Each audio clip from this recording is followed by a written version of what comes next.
हमारे साथ जुड़े रहने के लिए सब्सक्राइब कीजिए सक्सेस अकेडमी को और बेल आइकन को प्रेस करके ऑल नोटिफिकेशन ऑन कर दीजिए, जिससे हमारी वीडियो की आने वाली अपडेट सबसे पहले आपको प्राप्त हो। Very good morning students. आज हम एसएस में पार्ट नंबर 8 उसके आगे का टॉपिक देखेंगे। लास्ट वीडियो में हमने देखा था प्राकृतिक संसाधन अर्थात क्या, प्राकृतिक संसाधन का हम लोग उपयोग किन रूपों में करते हैं और प्राकृतिक संसाधन के प्रकार क्या हैं। आज का जो हमारा टॉपिक है वो है संसाधनों का आयोजन एवं उसका संरक्षण। आज हम देखेंगे कि जो भी हमारे प्राकृतिक संसाधन हैं उसे किस प्रकार से आयोजन हम कर सकते हैं और किस प्रकार से हमें उसका संरक्षण करना चाहिए।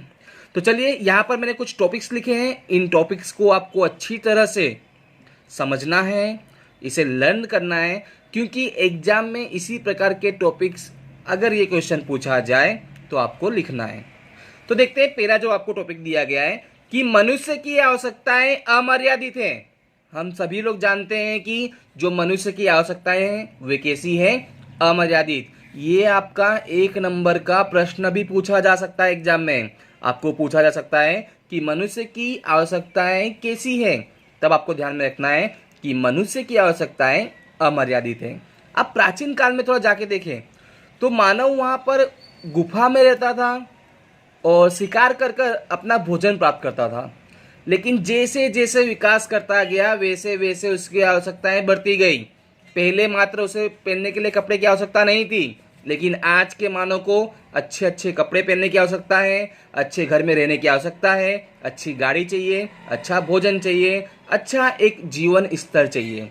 तो जैसे जैसे हम विकास करते जाएंगे वैसे वैसे मनुष्य की जो आवश्यकताएं हैं वो अमर्यादित होती जाएगी, उसकी आवश्यकताएं बढ़ती जाएगी, जबकि प्राकृतिक संसाधन मर्यादित है।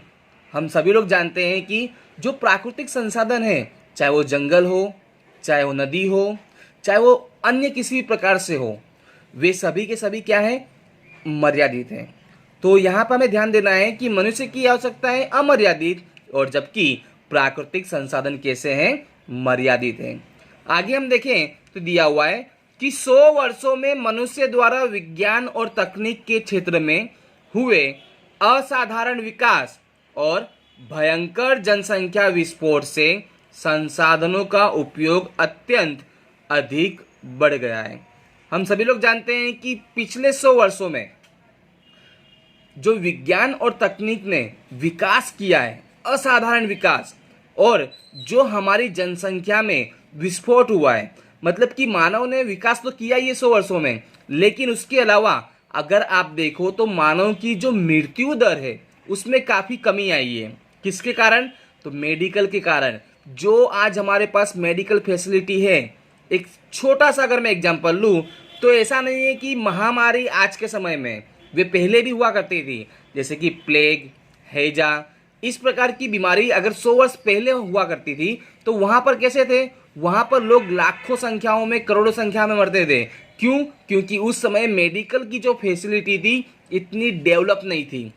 जो हमारा मेडिकल था वो इतना विकास नहीं किया हुआ था, लेकिन आज के समय में हमारे पास जो मेडिकल की फैसिलिटी है वे काफ़ी अच्छी है, ठीक है, उसमें हमने विकास किया है, इसलिए जो मृत्यु दर है वो कम है और जो हमारा जन्म दर है वो बढ़ता जा रहा है, जिसके कारण क्या हुआ है, भयंकर जनसंख्या विस्फोट हुई है, मतलब कि जनसंख्या में वृद्धि देखने को मिली है।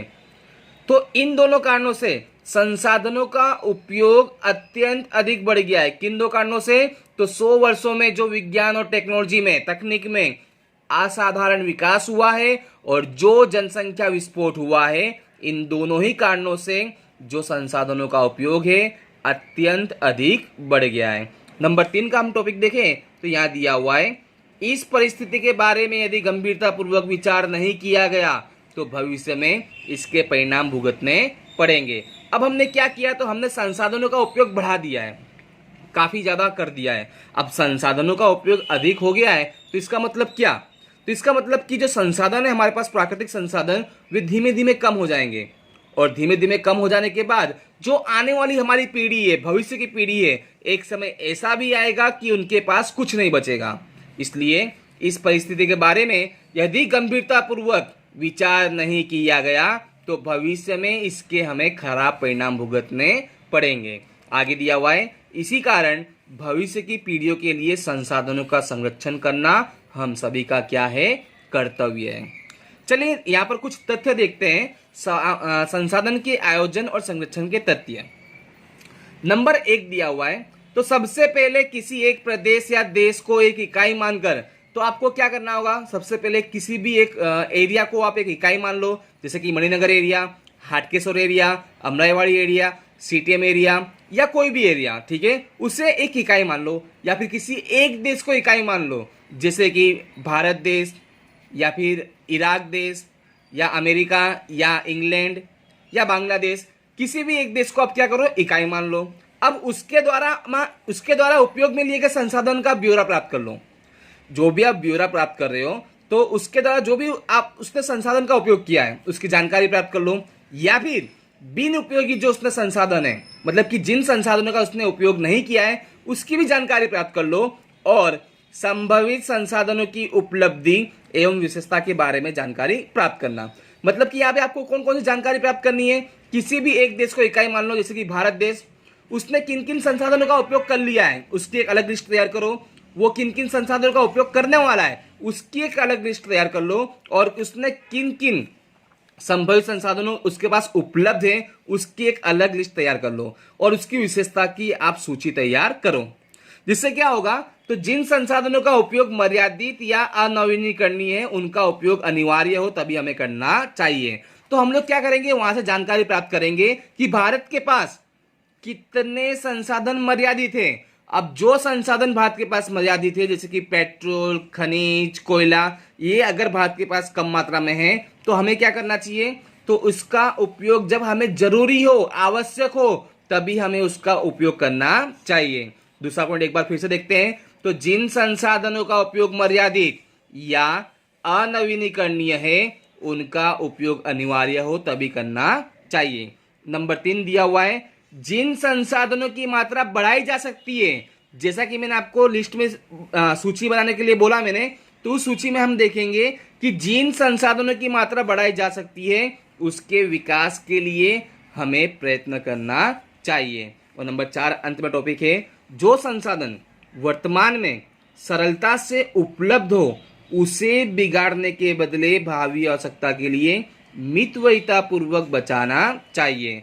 मतलब कि जो संसाधन आज हम लोग आसानी से प्राप्त कर रहे हैं उसे हमें बिगाड़ना नहीं चाहिए, उसे हमें नष्ट करना नहीं चाहिए। नष्ट करना मतलब कि उसका हमें ज़्यादा उपयोग नहीं करना चाहिए, उसका हमें ऐसा उपयोग करना चाहिए जो भावी आवश्यकता, मतलब कि भविष्य में जो आवश्यकता है वैसी आवश्यकताओं के लिए मितव्ययितापूर्वक बचाना चाहिए। मितव्ययितापूर्वक मतलब कि ऐसा उपयोग करके जिसका कि हम उस संसाधन का व्यर्थ ना करें, उसे हम वेस्ट ना करें, उसे कहते हैं मितव्ययितापूर्वक। मतलब हमें जितना उपयोग करना चाहिए उतना ही, ठीक है, अधिक उपयोग नहीं करना चाहिए। तो इस प्रकार से आप देख सकते हैं कि 4 तथ्यों को आपको समझना है। और जो टॉपिक्स यहाँ पे मैंने संसाधन के आयोजन में, संरक्षण में शुरुआत में समझा है वो भी आपको ध्यान में रखना है।